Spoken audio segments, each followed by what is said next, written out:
है। लाइटिंग भी नहीं है, तसव्वुर करें आप, यानी लाइट भी नहीं है, टॉर्च मोबाइल की ऑन करके तब उसका ऑपरेशन किया जा रहा है। मगर उस बच्चे के हौसले को, हिम्मत को और कुरान अजीम से उसकी मोहब्बत को 100 बार सलाम, 1000 बार सलाम, बेशुमार सलाम। कि जैसे ही डॉक्टर ऑपरेशन शुरू करता है और उस बच्चे को तकलीफ का एहसास होता है, वो बच्चा कुरान मजीद की तिलावत शुरू कर देता है और तुम्हें एहसास दिला रहा है कि दुनिया का सामान रहे न रहे, रब का कुरान तुम्हारे पास रहना चाहिए। बेशक। और वो पढ़ता है वक़ज़ा रब्बुका अल्ला तअबुदू इल्ला इय्याहु व बिल वालिदैनि इहसाना। उसके बाद उसके लहजे में, उसकी तिलावत में ऐसी सोज़ो गुदाज महसूस होती है, लगता ही नहीं है कि उस बच्चे का ऑपरेशन हो रहा है। अल्लाह अल्लाह। रब ने ऐसा सुकून और ऐसी गैबी मदद फरमाई कि कामयाबी के साथ ऑपरेशन हो जाता है और वो बच्चा कुरान पढ़ता रहता है। इससे अंदाजा होता है कि जो वाक़अतन हकीकी मोमिन है, मोमिने कामिल है, कुरान से मोहब्बत करने वाला है, उसके साथ कुरान है तो अल्हम्दुलिल्लाह समझ लो फजले रहमान है, उसे किसी की परवाह नहीं। वो बच्चा आप देखें, दूसरा वीडियो भी आपने देखा होगा, आप सब ने देखा होगा कि पूरा मकान मलबों का ढेर बन चुका है, बल्कि मकानात क्या आबादियां मलबों का ढेर बन चुकी हैं। उस बच्चे के हौसले को सलाम करो, उसने हिम्मत नहीं हारी, उसने जज्बे के हवाले से शिकस्त नहीं खाई, बल्कि अपने मकान के खंडर पे बैठ के वो रब के कलाम की तिलावत करता हुआ नजर आ रहा है।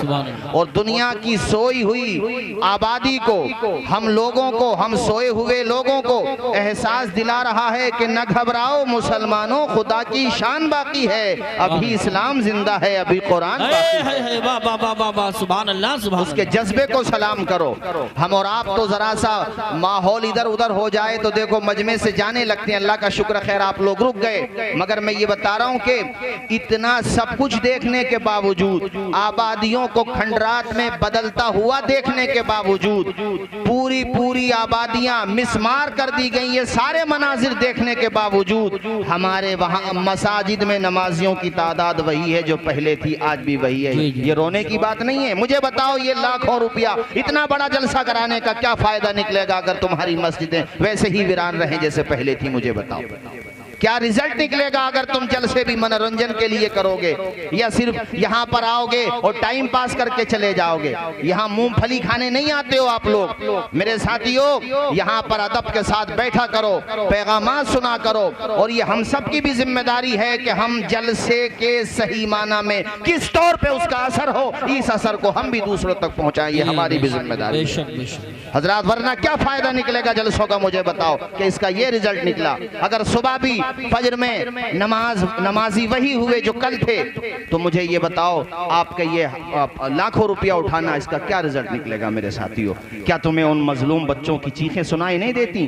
तुम्हें उनकी आहें सुनाई नहीं देती कि मकान की छत ना बची? यार मकान ना बचा, पानी तक पीने को नहीं बचा। हर दिन नई करबला है, मगर उनका हौसला देखो और रब का करम देखो उनके ऊपर कि जब दुश्मनों ने पानी तक बंद कर दिया उन पे और करबला की याद ताजा कर दी, मगर उन बच्चों पे खुदा का करम देखो कि मेरे रब ने आसमान से पानी बरसा दिया उनके लिए। आसमान से पानी बरसा और रब ने कहा, ऐ मेरे मजलूम बंदो, तुम्हारे साथ कोई हो ना हो मगर तुम्हारा खुदा तुम्हारे साथ है। जिसका कोई नहीं उसका भी खुदा है। यारो उनके हौसले को सलामत, अल्लाह सलामत रखे। एक बुजुर्ग को मैंने देखा, 80 साल की उम्र है, 8 या 9 लोग उसके घर के शहीद हो चुके हैं, जिसमें पोते भी हैं, पोतियां भी हैं और उनके जनाजे सामने रखे हुए हैं। और वो 80 साल का बुजुर्ग रोते हुए कहता है, ए मेरे बच्चों, जब रसूल पाक से मुलाकात हो तो कहना इस उम्मत ने हमारा साथ छोड़ दिया, हमारा साथ नहीं दिया और साथ तुम भी नहीं दे रहे हो। अगर उनके दुश्मनों के बनाए हुए प्रोडक्ट को तुम इस्तेमाल करते हो तो किस बात का साथ दे रहे हो? कम से कम हम उन जालिमों के बनाए हुए सामान का बाइकाट तो कर ही सकते हैं। मैं खुदा की कसम लेकर के कहता हूं, जब से ये जुल्म हुआ है और मुझे पता चला है ये पेप्सी, ये थम्स अप और ये मिरिंडा और ये दुनिया भर की जो चीजें हैं उनके बनाए हुए हैं, अल्लाह की कसम मैंने हाथ तक नहीं लगाया। पहले मैं पी भी लिया करता था, मैंने नहीं पिया है। कोई ये कह सकता है कि हमारे बाइकाट करने से, एक दो के बाइकाट करने से क्या होता है? तो मैं उसको बताता हूं कि कि हजरत इब्राहीम खलीलुल्लाह के लिए जब नारे नमरूद सुलगाई गई थी तो मेंढक बुझा रहा था, आग को पानी लेकर के आ रहा था और घिरगिट फूंक मार रहा था। ना तो मेंढक के पानी लाने से वो आग बुझ रही थी और न घिरगिट के फूंक मारने से वो आग दहक रही थी। क्या वजह है? एक का नाम गद्दारों में लिखा गया, एक का नाम वफादारों में। हजरात, मैं ये कहना चाहता हूँ, हजरत यूसुफ अलैहिस्सलाम को जब बाजारे मिस्र में खरीदारों की लाइन थी और खरीदा जा रहा था तो क्या वो ज़ईफा नहीं आई थी? हैं? अटिया लेकर के आ गई थी, रुई की अटिया लेकर के। उससे कहा था, कहने वालों ने उसका मजाक भी उड़ाया था, ए बेवकूफ औरत, यहाँ तो अजीज मिस्र खरीदार है। अजीज लक़ब होता था मिस्र के बादशाह का, वो खरीदार है यहाँ, तेरी अटियों की क्या हैसियत? रोते हुए उस औरत ने कहा था, एतराज करने वाले, ये तो मैं भी जानती हूँ कि मेरी अटियों की कोई हैसियत नहीं है। मेरी अटियां ना देख, मेरे दिल का जज्बा देख, इसलिए लेकर के आई हूँ कि कल कयामत के दिन यूसुफ के खरीदारों में मेरा भी नाम आ जाएगा। इसलिए मजलूमों की हमदर्दी में आप पीसफुल जो भी अपने तौर पे कर सकते हैं, अरे दुआ तो कर ही सकते हैं उनके लिए नमाजें पढ़ पढ़ के दुआ करो।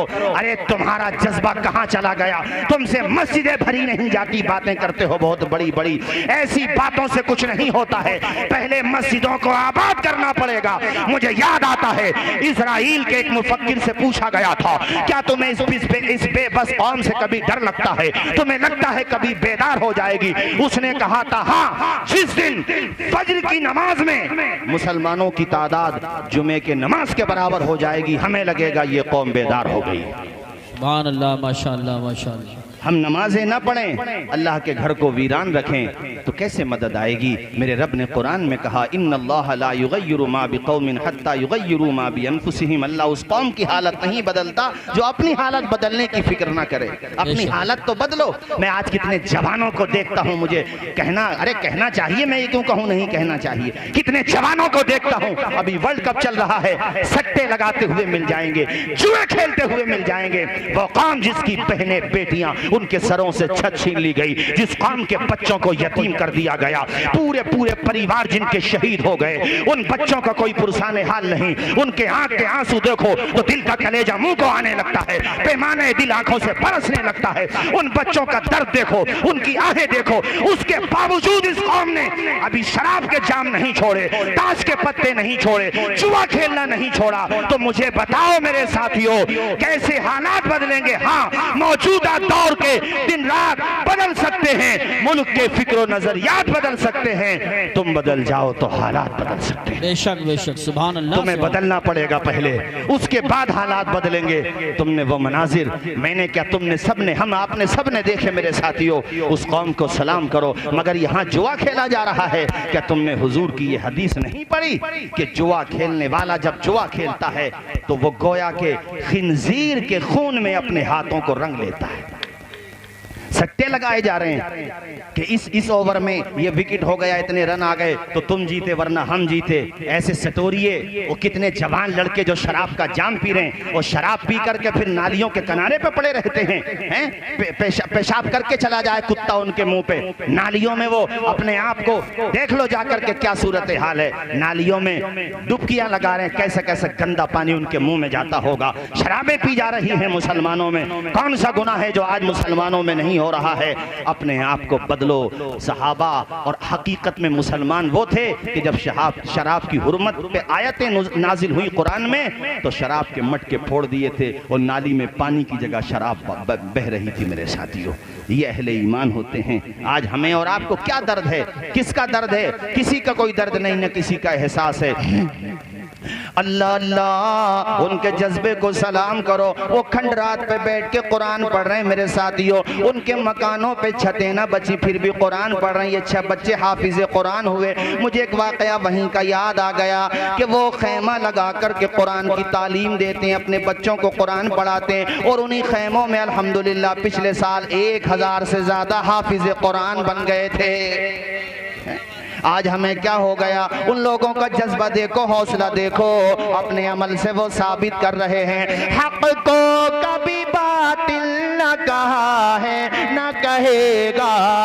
हक को कभी बातिल न कहा है, न कहेगा। दीवाना मोहम्मद का डरा है न डरेगा, दीवाना मोहम्मद का डरा है न डरेगा। बेशक सुभान अल्लाह सुभान अल्लाह। कारी साहब ऐसी मुफलिसी और ऐसी गरीबी के वो खेमे में ही ऐसी तालीम देते हैं। तो एक दिन एक टीचर उनकी कहने लगी, ये फ़लस्तीन का वाक़या बता रहा हूँ, उनकी टीचर कहने लगी बच्चों मैं तुम्हारा एग्ज़ाम लूँगी और जो 90+ नंबर लेकर के आएगा, जितने भी उसने नंबर कहे इतने नंबर लेकर के आएगा, मैं उसे इनाम दूंगी। सब बच्चों ने इतनी मेहनत की थी, उन गरीब बेबस यतीम बच्चों ने, कितने यतीम है उनमें ज़रा तसव्वुर करो, इतनी मेहनत की कि सारे के सारे बच्चे उतने नंबर लेकर के आए जितना टीचर ने कहा था।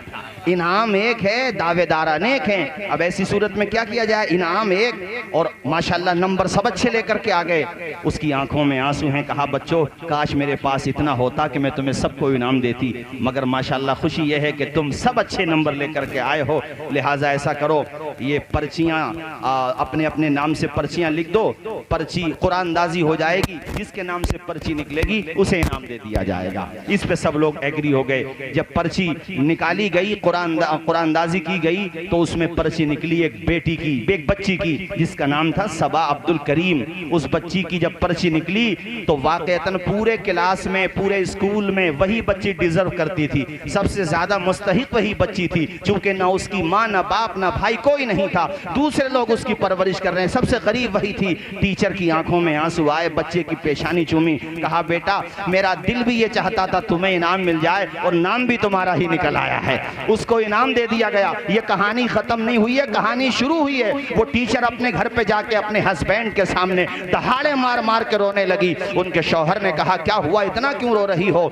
कहती आज मेरे स्कूल में बड़ा अजीब वाकया पेश आया, जहां तक मैंने सुनाया वहां तक ये सुनाने के बाद आगे का हिस्सा वो बताती है कि वो सारे बच्चे चले गए, मैंने छुट्टियां कर दी, वो अपने अपने खेमों में चले गए और वहीं जाके रिफ्यूजी कैंपों में रहते, वहीं पे जाके रहने लगे, वो चले गए। मैंने वो जो पर्चियां रखी थी, चूंकि मैं खाली बैठी थी, तो वो पर्चियां मैं खोल के देखने लगी। जब मैंने उन पर्चियों को खोल के देखा, हैरत की इंतहा न रही। हर पर्ची के अंदर सबा अब्दुल करीम का नाम लिखा हुआ है। नारे तकबीर, नारे रिसालत, नारे गौसियत, मसलके आला हजरत हजरत अल्लामा तौसीफ रजा साहिब। अरे यूसुफ रजा, उन बच्चों के जज्बे को सलाम करो।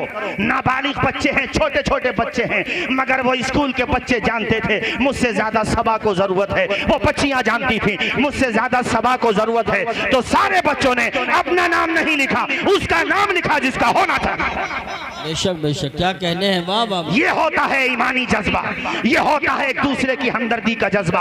आज तो लोग एक दूसरे की मेंढे काटने पे लगे हुए हैं, जिसकी ताकत है दूसरे का गला दबाना चाहता है। अरे गांवों में जलसे होते हैं तो उन्वान दे करके जलसे किया करो, ताकि गांव की जरूरतों पे तकरीर हो जाए और लोगों तक पैगाम पहुंच जाए। आज घर घर में पार्टी बंदी का झगड़ा, हर मोहल्ले में पार्टी बंदी का झगड़ा, मेंढों के झगड़े। इन झगड़ों का सल्यूशन कैसे निकलेगा, ये पहले आप हमें तकरीर में मौजूद हो, उसके बाद इस पे तकरीर कराओ ताकि कुछ रिजल्ट निकल के आए, वरना लाख 2 लाख रुपए उठाने से क्या फायदा हुआ, मुझे बता दो आप लोग। बेशक बहुत अच्छा पैगाम है। मुझे कोई फिक्र नहीं पड़ती आप नजराना दो मत दो, अल्हम्दुलिल्लाह मुझे इसकी कोई जरूरत भी नहीं है, ना मिले कोई टेंशन नहीं है, मगर ये लाखों रुपए आप उठाओ और जलसा खत्म होने से पहले चले जाओ, क्या मतलब है भाई इस बात का? हैं? क्या मतलब है? यहाँ बैठ के मूंगफलियां खाते हो आप लोग। वुजू के साथ बैठा करो, बार बार कहा कारी साहब ने, बावुजू बैठा करो और बाद में ये मत कहा करो वो साहब आए वो साहब आए, ऐसा कर गए वैसा कर गए। ये बातें पहले सोचा करो, बाद में मत सोचा करो। समझ में आई कि नहीं आई? भेजे खराब हो गए तुम लोगों के, तुम्हें कुछ भी अंदाजा नहीं है दुनिया में क्या तमाशा बना करके रख दिया है। पार्टी बंदी के झगड़े हैं, छोटी छोटी बातों पे लड़ाइयां करते हो, वो उससे लड़ रहा, ये इधर से लड़ रहा, ये झगड़े खत्म करो। अगर वो तुम्हारी दूसरी पार्टी का भी है, मिला करे उसको पढ़ के सलाम कर लिया करो। ये ना सोचो कि इसने हमें वोट नहीं दिया था, यार तेरे नबी का उम्मती तो है वो। बेशक, क्या कहने हैं, सुभान अल्लाह, वाह वाह वाह। इस्लाम दिल तोड़ने की बात नहीं करता, टूटे हुए दिलों को जोड़ने की बात करता है इस्लाम। और सलाम करने से कोई छोटा नहीं बनता। कारी साहब वो अशार मुझे याद आते हैं, अदब से झुकता है झुककर सलाम करता है, फकीर दिल को सिकंदर सलाम करता है। न इसमें रहना कि कोई तुम्हें सलाम करे, बड़ा तो वो है जो बढ़कर सलाम करता है। बेशक बेशक, सुभान अल्लाह। हजरात, इसलिए मैंने आपसे कहा है इन बातों को समझने की कोशिश करो, अपने बच्चों को पढ़ाओ। बताइए, सबने उन्हीं के नाम लिखे और मुझे वो जो आपने मिसरे पढ़े वो याद आए कि हुस्न अखलाक की अनमोल निशानी दे दो, गम के ठहरे हुए दरिया को रवानी दे दो। तुम हुसैनी हो तो एहसान के मशकीज़े से कोई दुश्मन भी अगर मांगे तो पानी दे दो। वाह वाह वाह, सुभान अल्लाह सुभान अल्लाह। अपने बच्चों को पढ़ाओ। अभी मेरे संबल में एक लड़का कासिम नाम का माशाल्लाह जज बना, वो समझते हो, उसके पापा खिचड़ा और वो बिरयानी बेचा करते थे, लेकिन बाप ने विजन लिया, टारगेट लिया कि बच्चे को पढ़ाना है।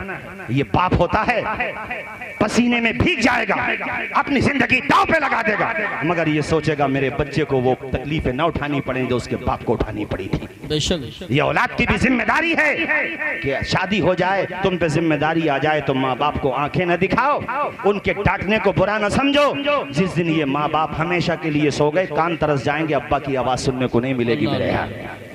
तुझे पता क्या है कि तेरे बाप ने तेरे लिए कितना संघर्ष किया है, और जो लोग नहीं करते उनसे कहता हूं कि अपने बच्चों के हाथों में कलम दे दो। और भारत की सरजमीन पर भी अपने बच्चों का भविष्य अगर सेव करना चाहते हो तो उन्हें झगड़े न सिखाओ, उनके हाथों में कलम दे दो। इंशाल्लाह तुम्हारा बच्चा राज करेगा, इंशाल्लाह इंशाल्लाह इंशाल्लाह। डॉक्टर अंबेडकर जी को कौन जानता अगर वो तालीम हासिल न करते? कारी यूसुफ रज़ा साहब, APJ अबुल कलाम जी को कौन जानता? अखबार बेचते थे। आप गुर्बत का अंदाजा लगाइए और याद रखिए, तरक्की भी वही करते हैं जो गुर्बतों की गोद में पलते हैं।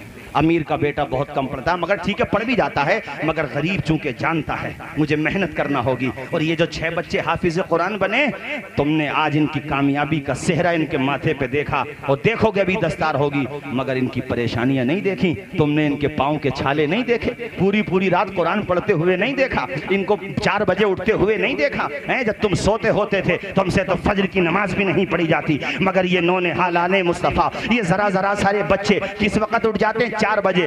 अजान फजर बाद में होती है, इनका उस्ताद इन्हें पहले उठा देता है। फिर तुम कहते हो कि मुदर्रिस ने हमें क्या दिया, इमामों ने हमें क्या दिया, इन मदरसों ने हमें क्या दिया? अरे जिंदगी का शऊर दिया है मदरसों ने, सीने का सलीका दिया है मदरसों ने, तुम्हारे घर तक आजान की सदा पहुंचाई है मदरसों ने, कुरान की आयतें पहुंचाई है मदरसों ने, अरे मुस्तफा की चौखट से जोड़ने का काम किया है मदरसों। सुभान अल्लाह सुभान अल्लाह। हक है बहुत अच्छा पैगाम। गुलफाम भाई चंदा कर रहे थे मदरसे के लिए, बहुत अच्छा काम कर रहे थे। आज जिसने दिया बहुत अच्छा किया, और एहसान नहीं किया अगर तुमने दिया। ये ना कहना कि मदरसों ने हमें क्या दिया, अरे मदरसों ने तुम्हारा रिश्ता मुस्तफा से जोड़ दिया, और क्या चाहिए तुम्हें मेरे भाई हैं? मैं पढ़ा हूँ मदरसे में, मैंने तालीम हासिल की है। कितनी दफा मदरसों में नाश्ता तक नहीं मिलता मेरे भाइयों, बगैर नाश्ते के वो बच्चा कुरान पढ़ता है, उसके पाँव की खाक को सुरमा बना लो तब भी हक अदा नहीं हो सकता। उसने 30 पारों का हाफिज हुआ है, यूं ही नहीं हुआ है, एक आयत को 10 दफा याद किया है, सबक सुनाया है, फिर पिछले की फिक्र है, फिर सबक की फिक्र है। यार इस तरह से जिंदगी गुजरी है। यही तो वजह है कि आमना के लाल ने, मेराज के दूल्हा ने मदरसों में पढ़ने वाले का मकाम बताया है कि दुनिया वालों, इन मदरसों में पढ़ने वालों को हकीर न समझा करो। जब ये घर से निकलते हैं तो फरिश्ते आसमान से निकलते हैं। वाह वाह वाह वाह वाह, सुभान अल्लाह सुभान अल्लाह, बहुत खूब। तुम्हें लगता है कि ये फर्शे जमीन पे चल रहे हैं, नहीं, बल्कि ये तो फरिश्तों के परों पे सवारी कर रहे हैं। बेशक बेशक। इनका मकाम समझने की कोशिश करो, इनका रुतबा पहचानने की कोशिश करो, मेहनत करो, तालीम हासिल करो। संघर्ष की राह जो चलता है, हालात वही बदलता है। जिसने अंधेरों से जंग जीती है, सूरज बन के तो वही चमकता है। बेशक बेशक। जरा हाथ उठा के बोलो एक मर्तबा सुभान अल्लाह। अरे नींद तो नहीं आ रही आप लोगों को? खत्म कर दें क्या? बोलो। मैं अभी हसीन भाई से भी कह रहा था, माशाल्लाह कांकर सराय से हमारे और भी अहबाब आए हुए हैं। आधा घंटे का मेरा इरादा था, अब आप कहोगे तो तकरीर करूंगा, बोझ नहीं बनूंगा आपके ऊपर। बताओ इरादा है? कीजिए। अरे बोलो जोर से। मगर ये काम मत किया करो यहाँ बैठ के। आपने जो खाना पीना शुरू कर दिया, अदब से बैठो। नातवा हो, मुकद्दिर हो, नाजिम हो, जो भी आए अदब के साथ सुनो। जलसों का ये क्या तरीका भाई? जलसों में कुछ देर बैठे चले गए, यार मौज मस्ती का जरिया ना बनाओ। मुहासबा करो, अपने आप का भी मुहासबा करो और समझने की कोशिश करो मेरे भाइयों, हालात को बदलने की कोशिश करो। मैं ये कह रहा था अपने बच्चों को पढ़ाओ। बताओ खिचड़ा बेचता था, माशाल्लाह जज बन गया है। संघर्ष इसको कहते हैं। APJ अबुल कलाम राष्ट्रपति की कुर्सी तक पहुंचे और इसमें किसी का योगदान नहीं था, उनके टैलेंट का योगदान था। और आपके अमरोहा के अभी जो ये क्या बोलते हैं चंद्रयान 3, उसमें अपने अमरोहा मुरादाबाद के भी कई बच्चे थे। यानी उस प्लानिंग में कई बच्चे शामिल थे। मेहनत करना चाहिए, कोशिश करना चाहिए। मैं खुजमा सफा वदामा कदरा के तौर पे कहता हूँ, इंसान अगर मेहनत करे, कहना नहीं चाहिए बात बहुत बढ़ जाएगी, बस इतना ही समझ लो, मेहनत करे तो अमरोहा का नाम भी रोशन हो सकता है। क्या इशारा है, इशारा ही सही है, बस यही काफी है। इसलिए मेहनत करने की कोशिश करो भाइयों, संघर्ष करो। और वो एपीजे अब्दुल कलाम ने कहा था एक दफा कि सूरज की तरह चमकना चाहते हो तो सूरज की तरह जलना भी सीखो। जी बेशक। एक दफा उन्होंने कहा था कि ख्वाब वो नहीं है जो इंसान सोते हुए देखता है, ख्वाब तो वो है जो इंसान को सोने ही नहीं देता है। कारी साहब, सूरज जैसा बनना है तो सूरज जैसा जलना होगा, नदियों सा आदर पाना है तो पर्वत छोड़ निकलना होगा। हम आदम के बेटे हैं, क्यों सोचे रास्ता सरल होगा, कुछ ज्यादा वक्त लगेगा पर संघर्ष जरूर सफल होगा। और मुझे याद आ गया राहत इंदौरी साहब का वो शेर कि परों को खोल जमाना उड़ान देखता है, जमीन पे बैठ के क्या आसमान देखता है। क्या कहने, नारे तकबीर, नारे रिसालत, नारे गौसियत, मसलके आला हजरत, फैजाने आला हजरत, फैजाने हुजूर मुफ्ती आज़म हिंद हज़रत अल्लामा तौसीफ रज़ा साहिब संभली। सुभान अल्लाह। ये माएँ बहनें बैठी है, इनके लिए भी सुना दूं। अल्लाह तुम्हें साहिब औलाद बनाए तो देखो माओं का किरदार कैसे अदा किया जाता है। इमाम बुखारी की माँ की कहानी सुनते हुए चलो। अल्लाह ने बेटा अता किया, नाम रखा मोहम्मद बिन इस्माइल, और बचपने में नाबीना हो गए। माँ तहज्जुद की नमाज पढ़ के दुआ करती है, अल्लाह मेरे बेटे को बिनाई दे दे, तेरे नबी की हदीस से याद कराऊंगी अपने बेटे को, मैं अपने बेटे को मुहद्दिस बनाऊंगी। अल्लाह का करम हुआ, माँ की दुआएं लगी।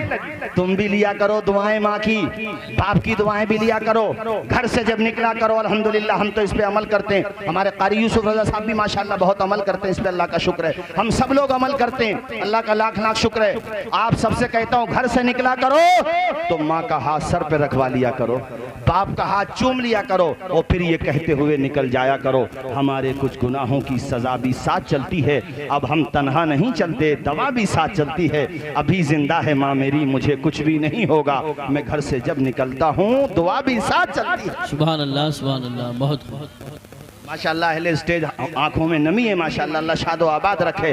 अरे जाओगे तो नहीं आप लोग छोड़ के हमें, अब बीच में बोलो, हाथ उठा के बताओ जाओगे तो नहीं, तो बैठ जाओ, जहाँ पे खड़े हो वहीं पे बैठ जाओ, एकदम बैठ जाओ, ऐसे बहुत बैठ जाओ, एकदम बैठ जाओ।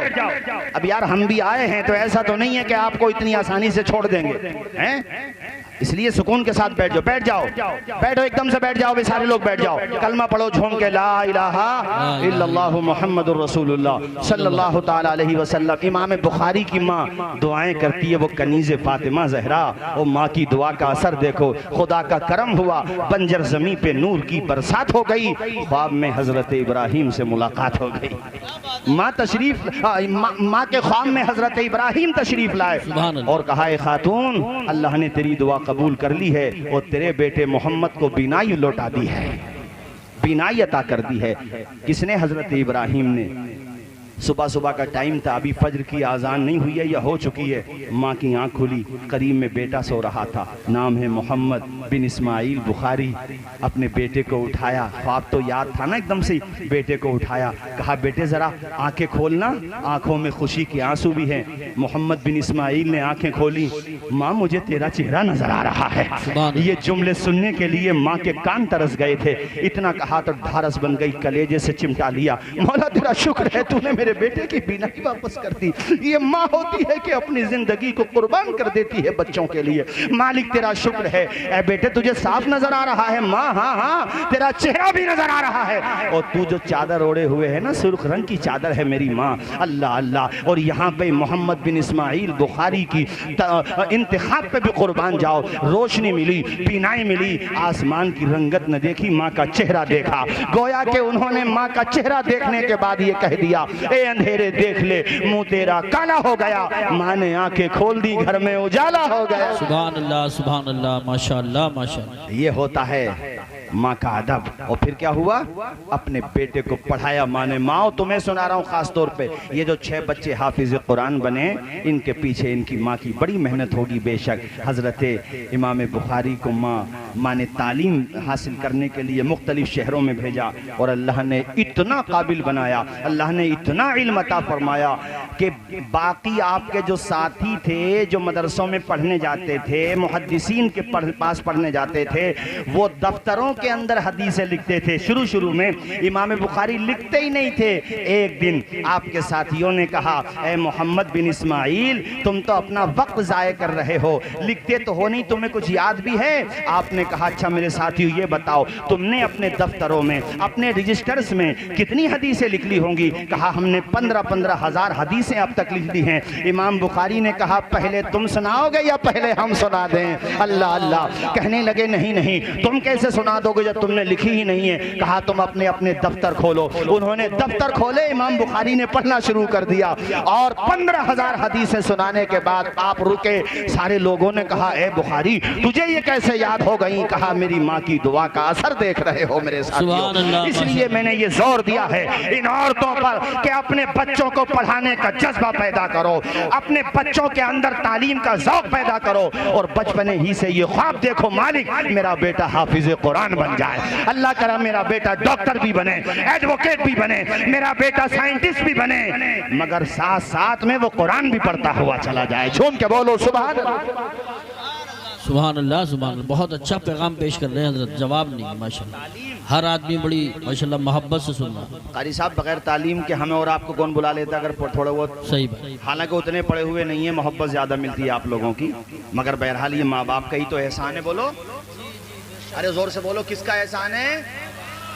मैंने आपको जोर दे करके ये बात कही है कि आज की तकरीर में लुब्बे लुबाब के तौर पे 3 बातें दिमाग से लेके जाना। एक तो झगड़े बिल्कुल दिमाग से निकाल दो, सोचो लड़ना ही नहीं है हमें। तो सामने वाला कुछ चिढ़ा रहा है ना, रास्ता बदल दो। वो यही तो कहेगा दब गया, तो जो दबेगा समझ लो कयामत में वही ऊंचा उठेगा। बेशक। और सामने वाला जो बेवजह दबा रहा, उसे भी सोचना चाहिए, भाई मैं क्यों दबा रहा हूँ? जो पैसा मैं झगड़ों में उठा रहा हूँ वो गरीबों पे उठा दूँ। जी। और भैया पैसा फिर भी नहीं रोका जा रहा तो मदरसों में उठा दो, सवाब ही मिलेगा, लेकिन तुम सब्र कर लो।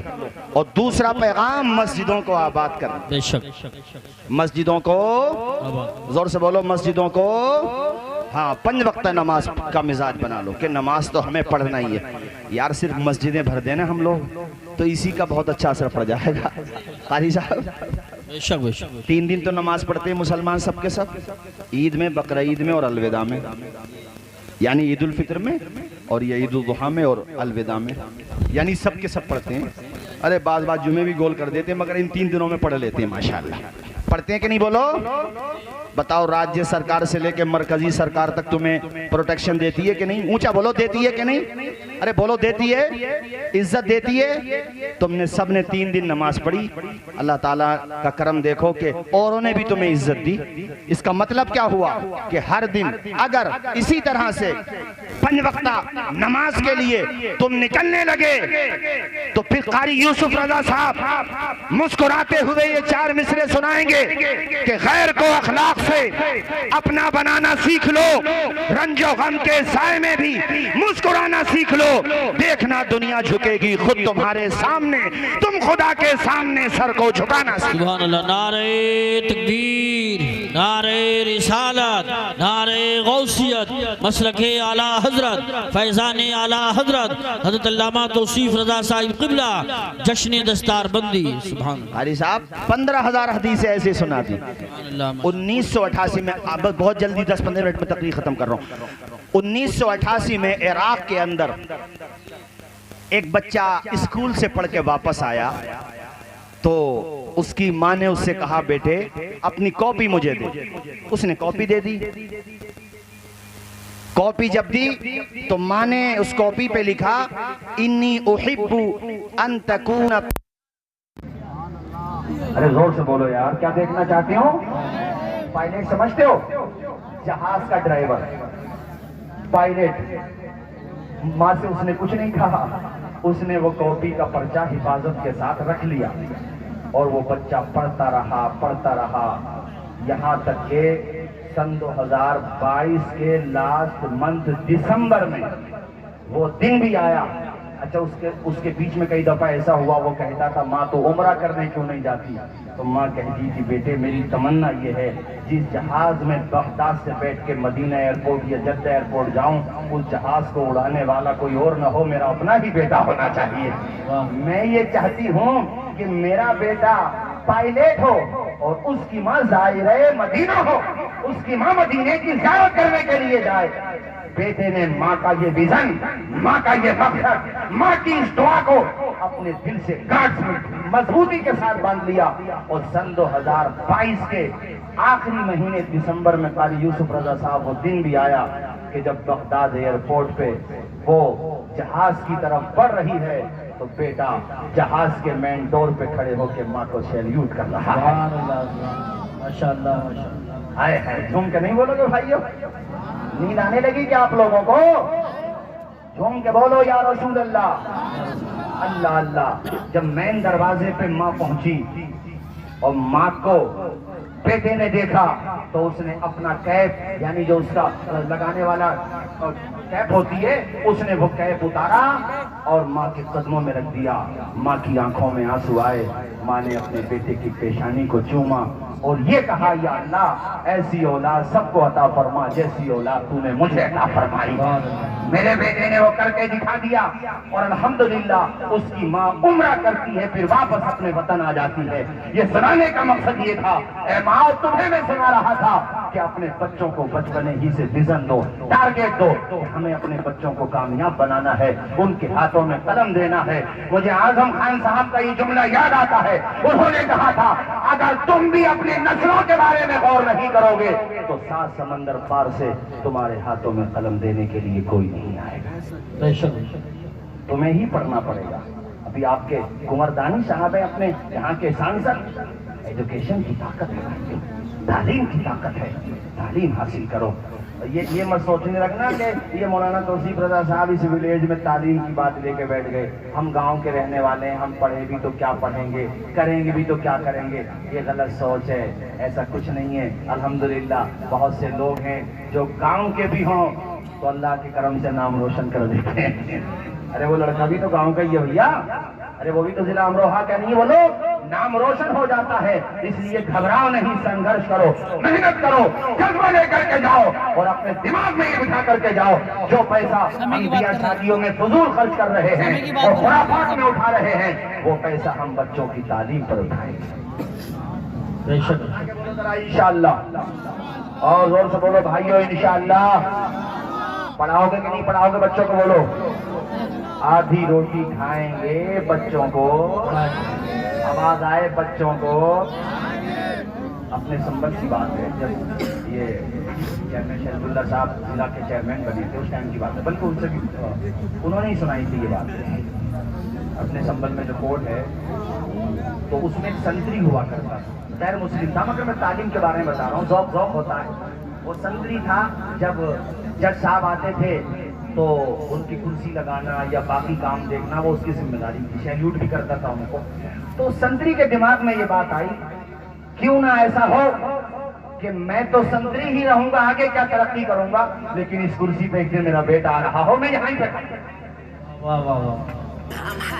और उसने पढ़ाया और इतना पढ़ाया कि रिटायरमेंट का टाइम था उसका, जल्द ही वो मतलब रिटायर होने वाला था।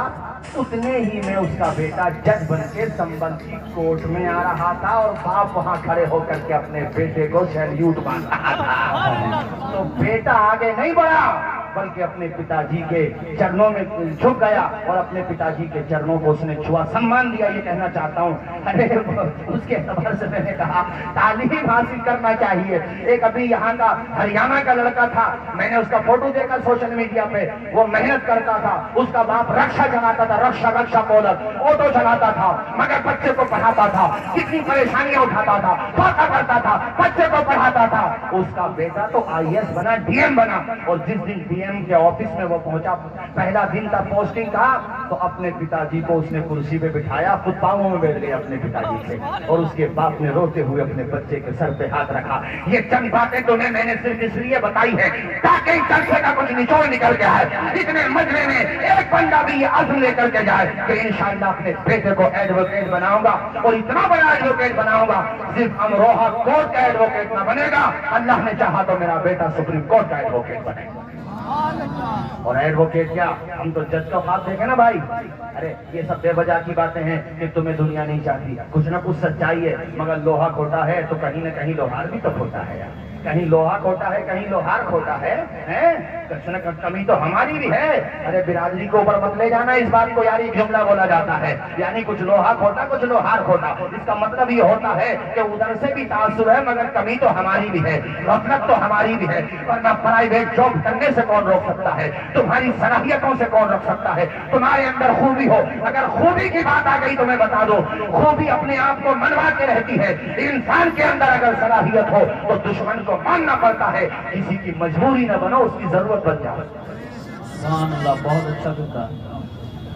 उसकी क्या बन जाओ, बोलो जोर से, आवाज आए, क्या बन जाओ, उसकी जरूरत बन जाओ। मेरे ख्याल से हजरत की तशरीफ आवरी हो गई है, आप खड़े